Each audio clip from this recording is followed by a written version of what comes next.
Assalamualaikum warahmatullahi wabarakatuh. Perkenalkan, nama saya Dimas Adi Pangestu dengan NIM D400.K0071.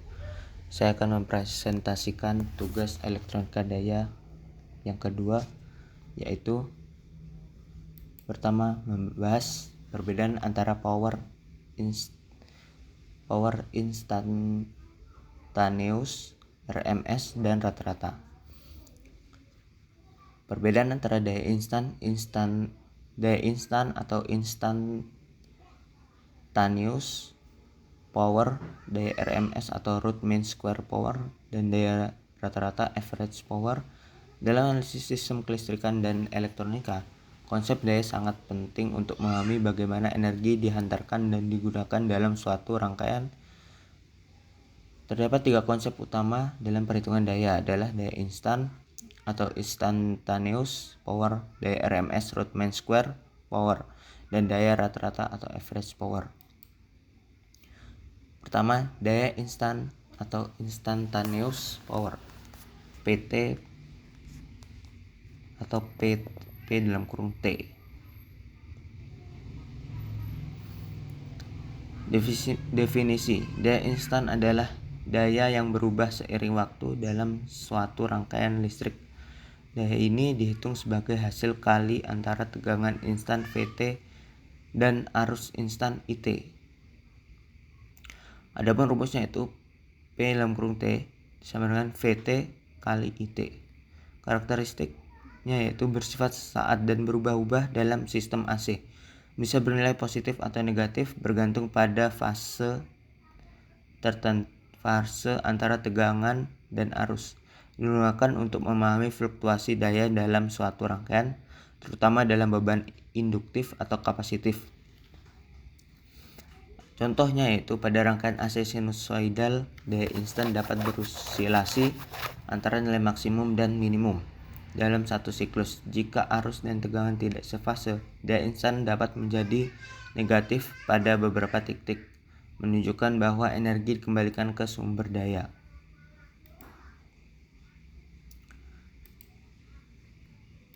Yang kedua yaitu adalah daya RMS atau root mean square power. Daya RMS mengacu pada nilai efektif dari daya dalam suatu rangkaian AC yang ekuivalen dengan daya DC yang memberikan efek panas yang sama. Daya RMS dihitung berdasarkan tegangan RMS atau VRMS dan arus RMS atau IRMS. Adapun rumusnya yaitu PRMS sama dengan VRMS dikali IRMS, yaitu tegangan dikali dengan arusnya. Karakteristiknya tidak berubah terhadap waktu karena dihitung dari rata-rata kuadrat nilai tegangan atau arus. Digunakan dalam pengukuran daya listrik AC karena memberikan nilai yang setara dengan daya DC dalam hal disipasi energi. Umumnya digunakan dalam peralatan listrik rumah tangga dan industri, seperti yang tertera pada spesifikasi tegangan dan daya alat elektronik. Contoh: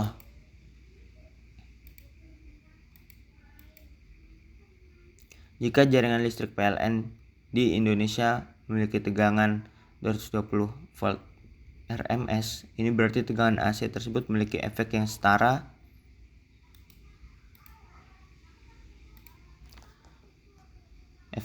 dengan tegangan DC dalam hal pemanasan resistor atau beban lainnya. Kemudian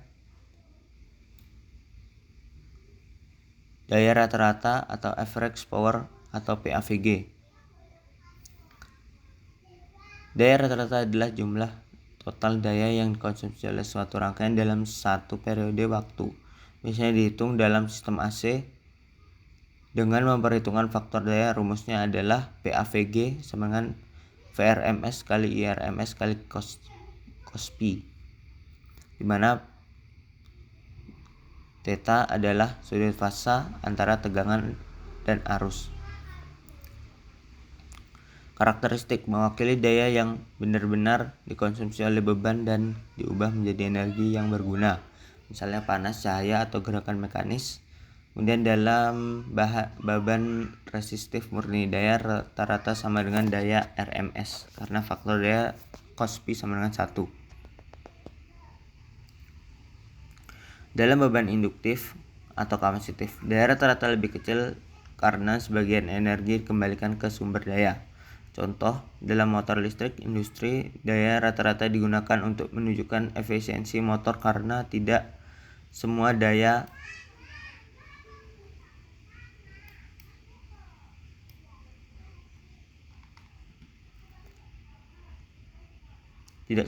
yang suplai dari sumber konversi menjadi kerja mekanis sebagian hilang dalam bentuk panas dan reaktif.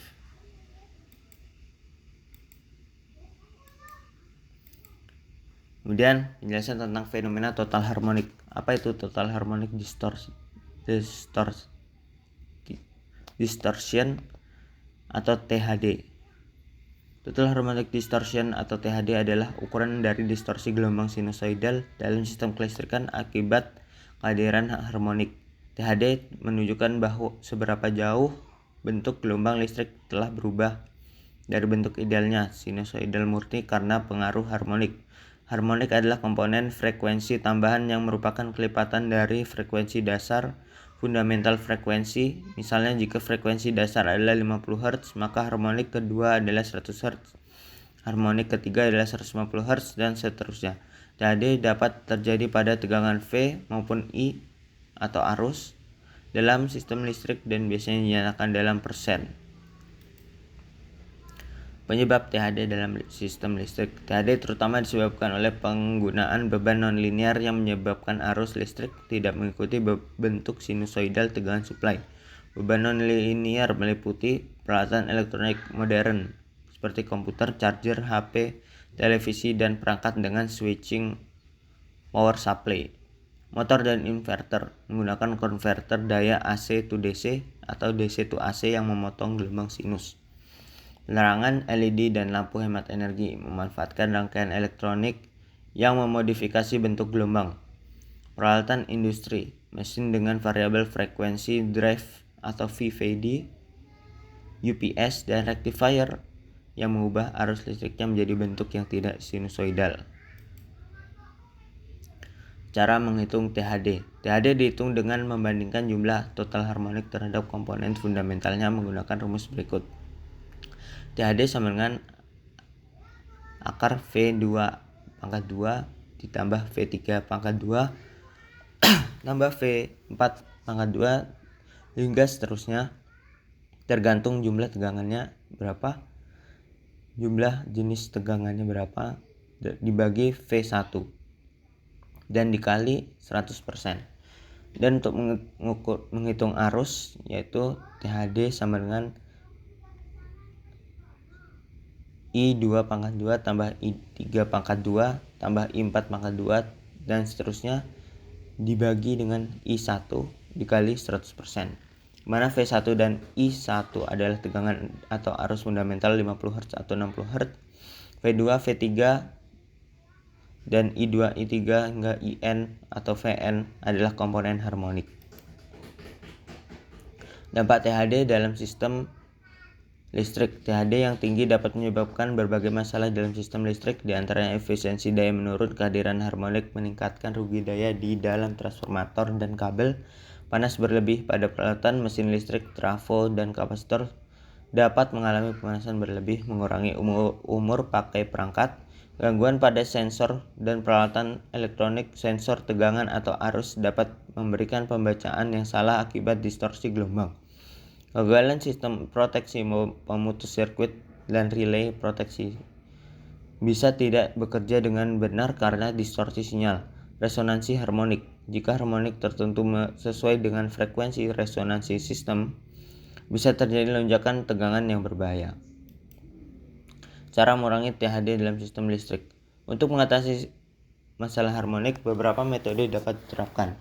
Menggunakan filter harmonik, yaitu filter pasif atau filter aktif untuk menyerap harmonik sebelum mencapai beban.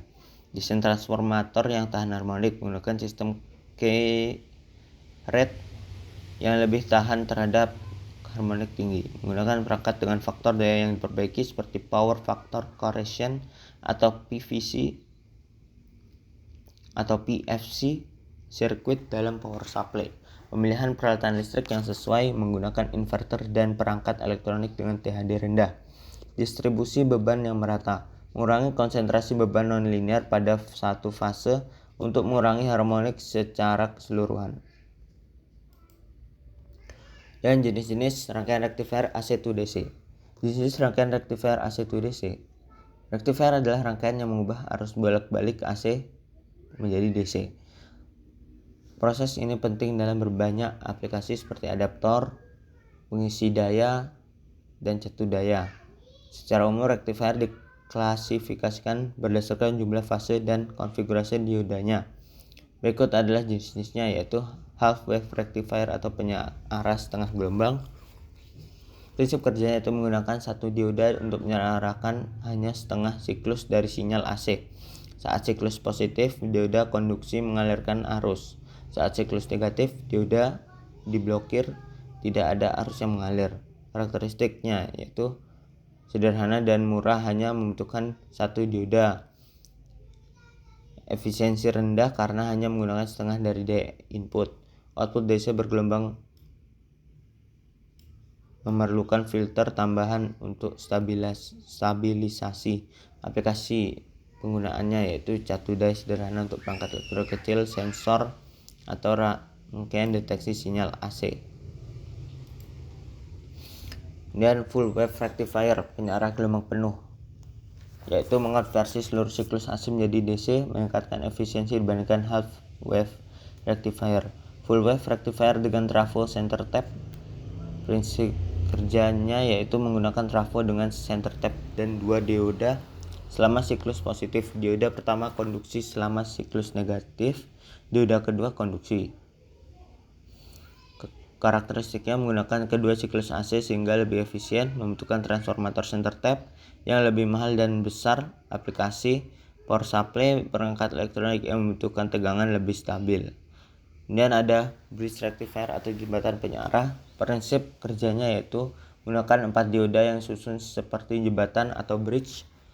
Setiap siklus dua dioda selalu aktif untuk mengalirkan arus dengan polaritas yang sama. Karakteristik: lebih efisien dibanding half wave dan tidak membutuhkan center tap trafo. Lebih kecil dan ekonomis karena tidak memerlukan transformator khusus. Tegangan output sedikit lebih rendah karena ada penurunan tegangan pada dua dioda yang aktif setiap siklus. Pengaplikasiannya yaitu pada power supply untuk perangkat elektronik, adaptor, laptop, charger HP, dan catu daya industri. Ini ada 3-phase rectifier atau penyearah 3 fasa. Digunakan dalam sistem tenaga listrik, industri, dan peralatan berdaya tinggi. Half wave 3-phase rectifier menggunakan 3 dioda untuk menyarahkan arus dari 3 fase AC, hanya setengah siklus dari masing-masing fase yang digunakan. Full wave 3-phase rectifier, bridge rectifier 3 fasa, menggunakan 6 dioda untuk menyarahkan seluruh gelombang AC 3 fase. Output lebih halus dibandingkan rectifier 1 fase. Aplikasi sistem tenaga industri, pengisian baterai kendaraan listrik, dan power supply motor DC besar. Jenis-jenis rangkaian DC to DC converter. Jenis-jenis rangkaian rectifier AC to DC, DC-DC converter. Jenis rangkaian converter DC to DC. DC to DC converter adalah rangkaian elektronik yang mengubah tegangan DC dari satu level ke level lain tanpa mengubah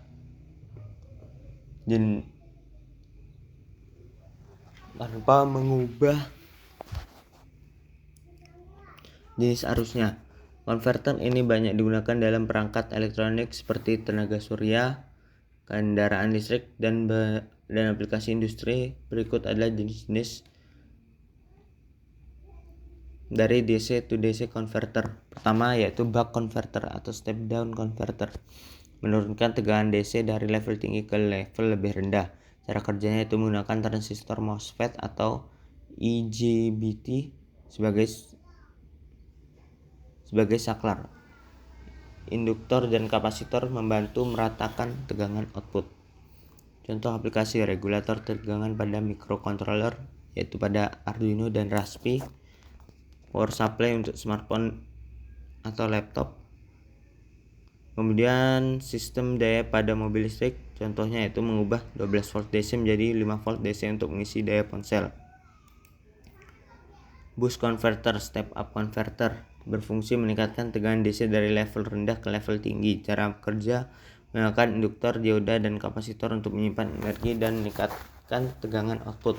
Contoh aplikasi: sistem tenaga surya mengubah 12 volt DC dari panel menjadi 48 volt DC sebagai penyimpan. Flash kamera meningkatkan tegangan 1,5 volt baterai menjadi ratusan volt untuk menyalakan lampu kilat. Mobil listrik meningkatkan tegangan baterai dari 24 volt ke 400 volt untuk menggerakkan motor. Contohnya mengubah 5 volt DC menjadi 12 volt DC untuk kipas laptop. Dan ada buck bus converter, berfungsi dapat meningkatkan atau menurunkan tegangan tergantung pada kebutuhan. Cara kerja menggabungkan prinsip kerja buck bus, kerja buck dan boost converter dalam satu rangkaian. Jika tegangan input lebih tinggi dari output, bertindak sebagai buck converter.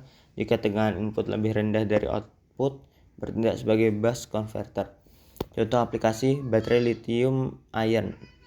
Dalam perangkat elektronik, tegangan baterai berubah seiring penggunaan, tetapi output tetap stabil. Sistem tenaga portable untuk alat-alat medis atau militer.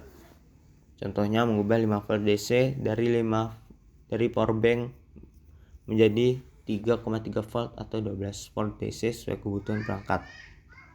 Ada Chuck converter, menghasilkan tegangan output terbalik dibandingkan tegangan input atau polaritas berubah. Cara kerjanya menggunakan kapasitor kopling untuk menyimpan energi dan membalik polaritas. Tegangan output beroperasi seperti bus converter, tetapi dengan gangguan tegangan output yang lebih kecil. Contoh aplikasi catu daya negatif dalam rangkaian operasi amplifier OP-AMP. Sistem daya kendaraan listrik yang membutuhkan tegangan negatif untuk sensor, contohnya mengubah positif 12 volt DC menjadi negatif 12 volt DC untuk amplifier. Dan ada SEPIC converter atau single ended primary inductor converter. Fungsi dapat menghasilkan tegangan output yang lebih tinggi atau lebih rendah dari input, tetapi polaritas tetap sama. Cara kerjanya memanfaatkan induktor ganda untuk menyimpan energi dan menghasilkan tegangan output stabil. Contoh driver LED dengan tegangan input bervariasi. Konversi daya pada mobil hybrid, contoh mengubah 9 volt DC menjadi 12 volt atau 5 volt DC sesuai kebutuhan perangkat. Dan terdapat flyback converter, yaitu mengisolasi dan mengubah tegangan dengan menggunakan transformator, bisa sebagai step up atau step down. Cara kerja menggunakan transformator khusus untuk menyimpan dan mentransfer energi, cocok untuk aplikasi yang memerlukan isolasi listrik antara input dan output. Contoh penggunaannya itu adaptor sebagai laptop dan charger HP, TV dan monitor LCD, catu daya switching atau SMPS. Contoh mengubah 220 volt AC menjadi 12 volt DC dengan isolasi aman dari listrik PLN. Dan ada forward converter, berfungsi mengubah tegangan DC dengan efisiensi tinggi menggunakan transformator.